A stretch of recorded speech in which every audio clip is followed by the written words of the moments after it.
भविष्य का दूसरा नाम है संघर्ष। हृदय में आज इच्छा होती है और यदि पूर्ण नहीं हो पाती तो हृदय भविष्य की योजना बनाता है। भविष्य में इच्छा पूर्ण होगी ऐसी कल्पना करता रहता है, किंतु जीवन ना तो भविष्य में है ना अतीत में। जीवन तो इस क्षण का नाम, अर्थात इस क्षण का अनुभव ही जीवन का अनुभव। पर हम ये जानते हुए भी इतना सा सत्य समझ नहीं पाते। या तो हम बीते हुए समय के स्मरणों को घेर कर बैठे रहते हैं, या फिर आने वाले समय के लिए हम योजनाएं बनाते रहते हैं और जीवन जीवन बीत जाता है। एक सत्य यदि हम हृदय में उतार लें कि ना हम भविष्य देख सकते हैं, ना ही भविष्य निर्मित कर सकते हैं, हम तो केवल धैर्य और साहस के साथ भविष्य को आलिंगन दे सकते हैं, स्वागत कर सकते हैं भविष्य का। तो क्या जीवन का हर पल जीवन से नहीं भर जाएगा? स्वयं विचार कीजिए।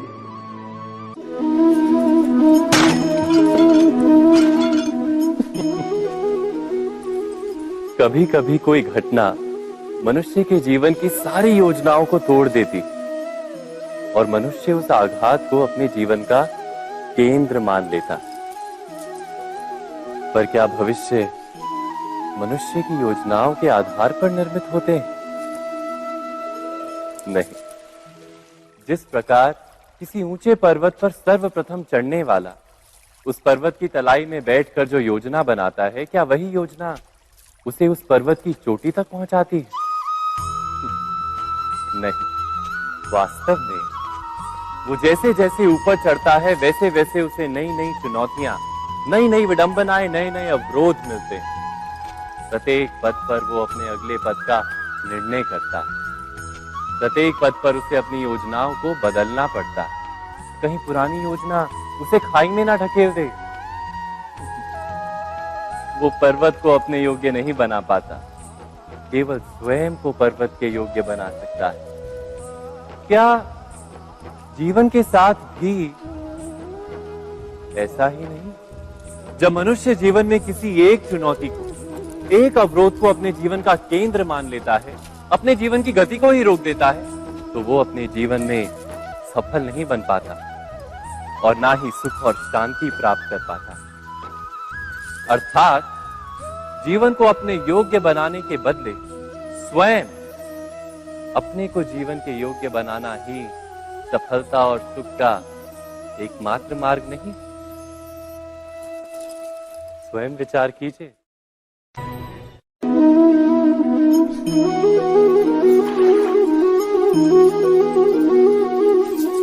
पिता सदा ही अपने संतान के सुख की कामना करते, उनके भविष्य की चिंता करते रहते। इसी कारणवश सदा ही अपने संतानों के भविष्य का मार्ग स्वयं निश्चित करने का प्रयत्न करते रहते। जिस मार्ग पर पिता स्वयं चला है, जिस मार्ग के कंकर पत्थर को स्वयं देखा है, मार्ग की छाया, मार्ग की धूप को स्वयं जाना है, उसी मार्ग पर उसका पुत्र भी चले, यही इच्छा रहती है हर पिता की। निस्संदेह उत्तम भावना है ये, किंतु 3 प्रश्नों के ऊपर विचार करना हम भूल ही जाते हैं। कौन से प्रश्न?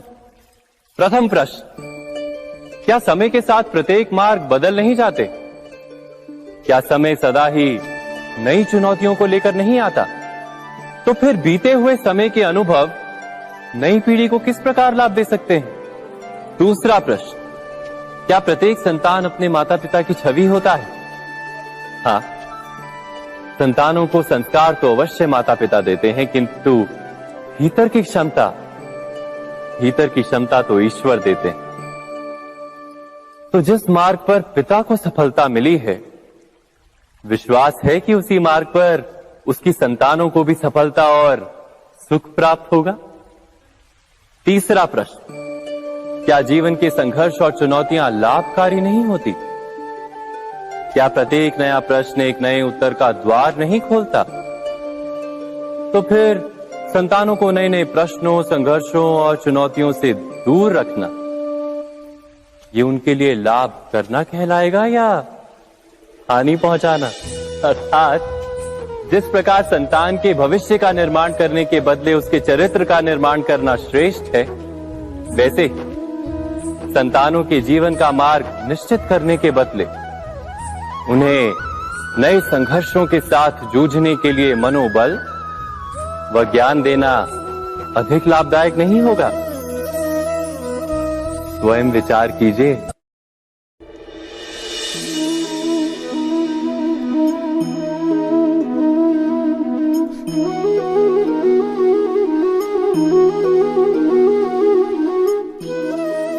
जीवन का हर क्षण निर्णय का क्षण होता है। प्रत्येक पद पर दूसरे पद के विषय में कोई निर्णय करना ही पड़ता है और निर्णय अपना प्रभाव छोड़ जाता है। आज किए गए निर्णय भविष्य में सुख अथवा दुख निर्मित करते हैं, ना केवल अपने लिए, अपने परिवार के लिए भी, आने वाली पीढ़ियों के लिए भी। जब कोई दुविधा सामने आती है तो मन व्याकुल हो जाता है, अनिश्चय से भर जाता है। निर्णय का वो क्षण युद्ध बन जाता है और मन बन जाता है युद्ध भूमि। अधिकतर निर्णय हम दुविधा का उपाय करने के लिए नहीं, केवल मन को शांत करने के लिए लेते हैं। पर क्या कोई दौड़ते हुए भोजन कर सकता है? नहीं। तो क्या युद्ध से जूझता हुआ मन कोई योग्य निर्णय ले पाएगा? वास्तव में शांत मन से जब कोई निर्णय करता है तो अपने लिए सुखद भविष्य बनाता है। किंतु अपने मन को शांत करने के लिए जब कोई निर्णय करता है तो वो व्यक्ति भविष्य में अपने लिए कांटों भरा वृक्ष लगाता है। स्वयं विचार कीजिएगा।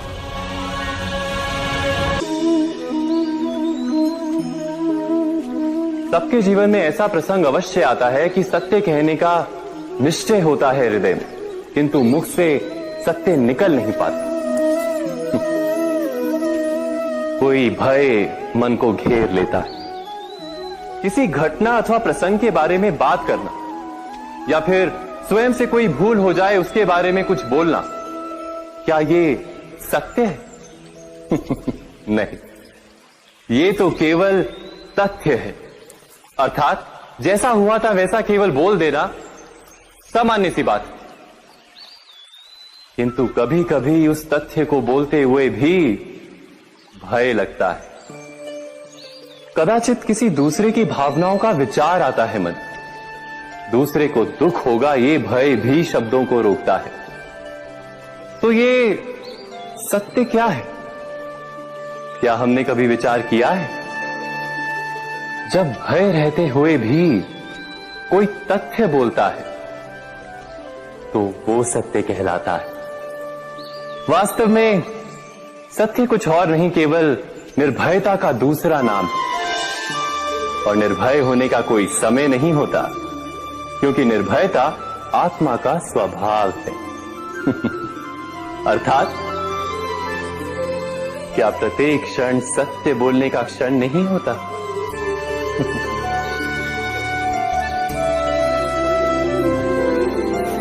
स्वयं विचार कीजिए। जीवन में आने वाले संघर्षों के लिए जब मनुष्य स्वयं को योग्य नहीं मानता, जब उसे अपने ही बल पर विश्वास नहीं रहता, तब वो सद्गुणों को त्याग कर दुर्गुणों को अपनाता है। वस्तुतः मनुष्य के जीवन में दुर्जनता जन्म ही तब लेती है जब उसके अंतर में आत्मविश्वास नहीं होता। आत्मविश्वास ही अच्छाई को धारण करता है। ये आत्मविश्वास है क्या?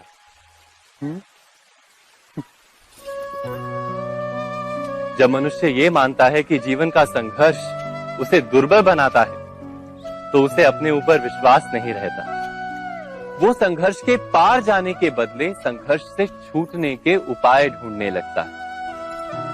किंतु जब वो ये समझता है कि ये संघर्ष उसे अधिक शक्तिशाली बनाते, ठीक जैसे व्यायाम करने से देह की शक्ति बढ़ती, तो प्रत्येक संघर्ष के साथ उसका उत्साह बढ़ता है। अर्थात आत्मविश्वास और कुछ भी नहीं, मन की स्थिति, जीवन को देखने का दृष्टिकोण मात्र है। और जीवन का दृष्टिकोण तो मनुष्य के अपने वश में होता है। स्वयं विचार कीजिए।